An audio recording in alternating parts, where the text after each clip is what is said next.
is time to react.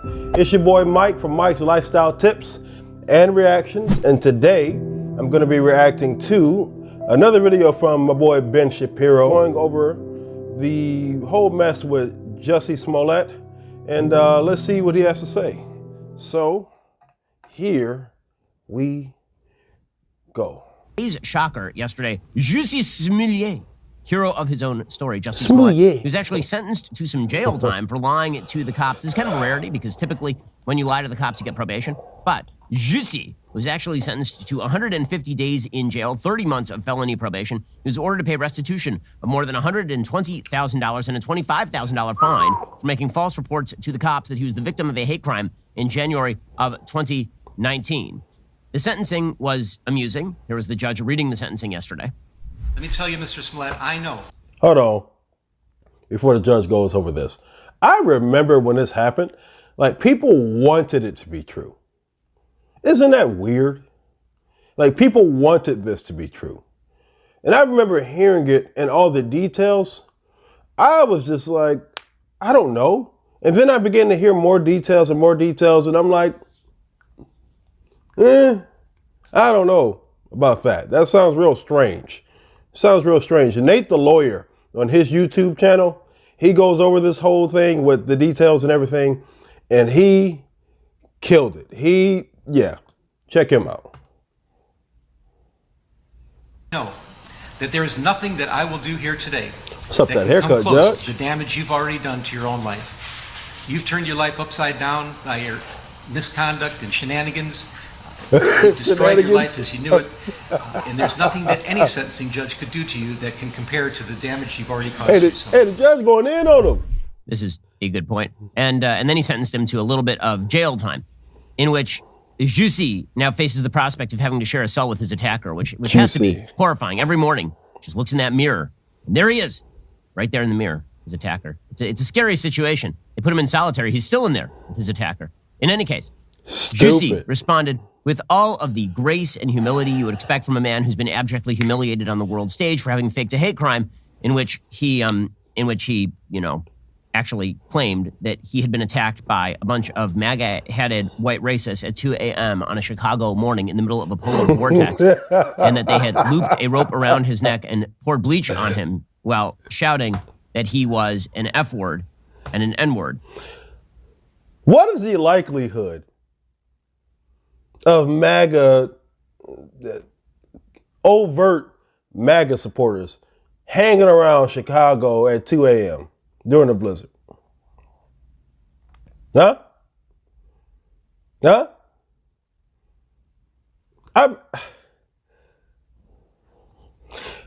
I mean, when you heard this, you had to have gone,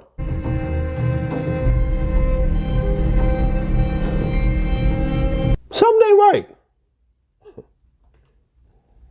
And then it turned out that he had hired 2 Africans to actually do that to him.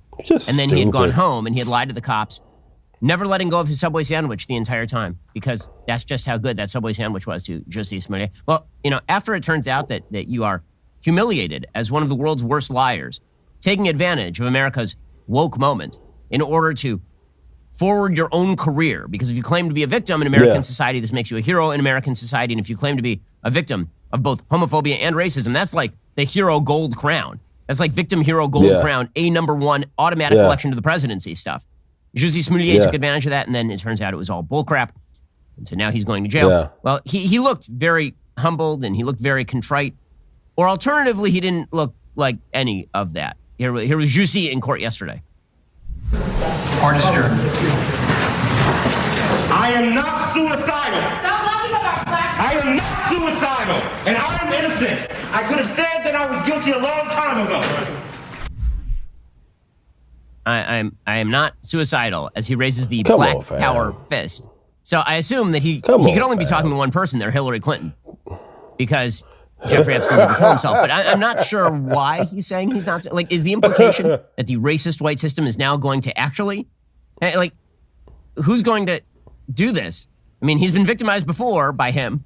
So now he's saying, I won't victimize me anymore. Is that what we are going for? Here, his family came out in his defense as well. And listen, props to the family for family solidarity here. And really, you love your sibling enough to actually defend this kind of action on behalf of your sibling. I'll give them family points. This is nonsense, Here's his sister bro. and his brother reacting to Jussie Smollett's sentence. He'll be spending time in jail, and he'll have to pay a little bit of a fine here. My brother Jussie is innocent. This should not be a controversial statement because it is the absolute Come truth. on. What Come should on, be sis. controversial is the entire Come miscarriage on, of sis. justice this whole ordeal has been. I watched my brother go from being a complete victim, which he still is. He was attacked. Hey, with the mask on, he look like and Jussie. he is now going to jail Maybe he for being did it. attacked. I saw my brother get locked up within 2 weeks for being attacked. Do you know how crazy that is?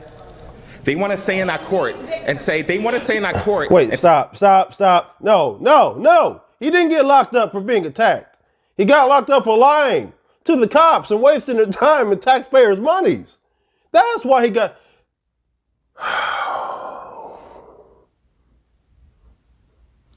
The logic that people use to skirt around nonsense. This is called cognitive dissonance. Cognitive dissonance. Father God, what is going on? Come on. that he's the reason why folks aren't going to report hate crimes. They're the reason why folks aren't going to report hate crimes. Well, I mean, the reason that folks aren't going, I would hope that people don't report hate crimes that didn't happen is what I would hope right there. Well, now here's the thing. There's every possibility that Jussie Smollett, if he hadn't been a moron, would have gotten away with this. If you haven't done the stupidest possible, like, let's say that he had just walked home, not in an area with cameras. And let's say that he had not called the people that he allegedly, well, now apparently not allegedly, hired to beat him up. Let's say that he had not signed them a personal check. That's right, Let's say this idiot. that he had not called them from his cell phone and then refused to turn his cell phone over to the police. Let's say that his story had not been so unbelievably implausible that he'd been able to get away with it.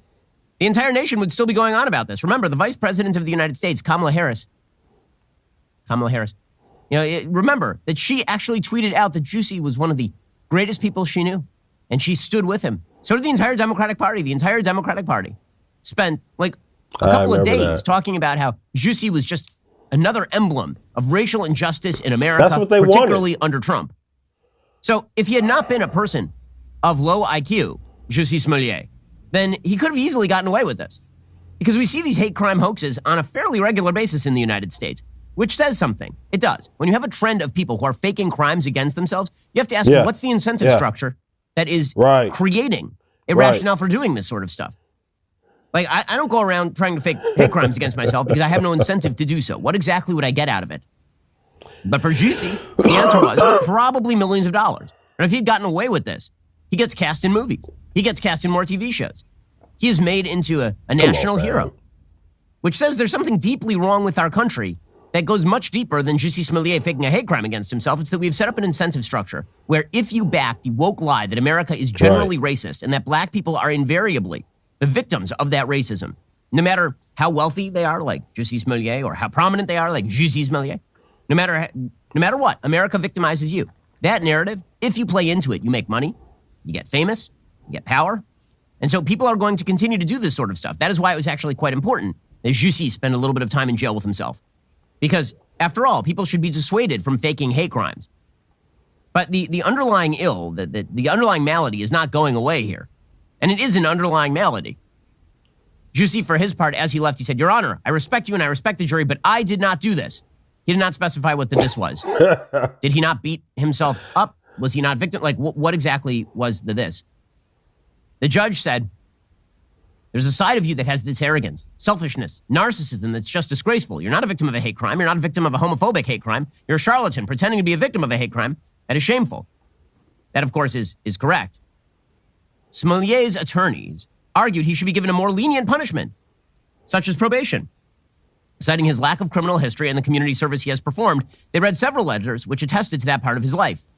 Before announcing the sentence, the judge also spoke of the leading figures in social justice circles that asked for a lenient sentence for Smollett.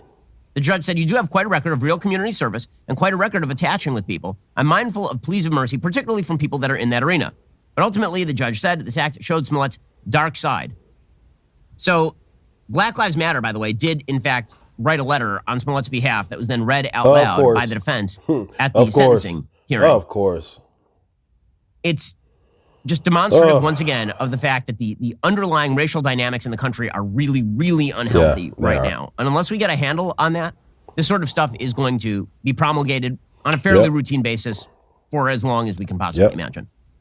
Again, Jussie Smollett, this is more about Jussie Smollett being an idiot than it is about the fact that Jussie Smollett did something wrong. When I say did something wrong, I mean that every incentive structure drives people to do this sort of stuff. There's a reason that Rachel Dolezal pretended to be a black woman. There's a reason Jussie Smollett faked a hate crime against himself. People don't do this sort of stuff when there are healthy racial dynamics in play in the United States. Here's the thing. I know some people may be upset at the fact that I'm laughing at this and so on and so forth. But here's the thing. I'm angry at this nonsense because there are actually real issues going on in America. You decided to exacerbate the fear and worry and the psychological condition of people in America over a false hate crime that you committed on yourself. That you committed on yourself. Or I would have gotten away with it if it wasn't for my darn incompetency. It's nonsense. It's nonsense. And it backfired as it should have.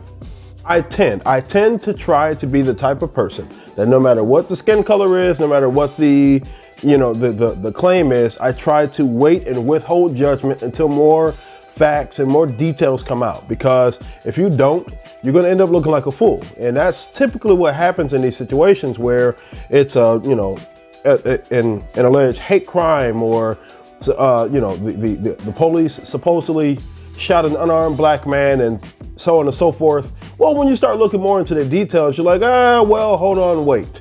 This is not maybe so in line with the narrative that they're trying to sell us.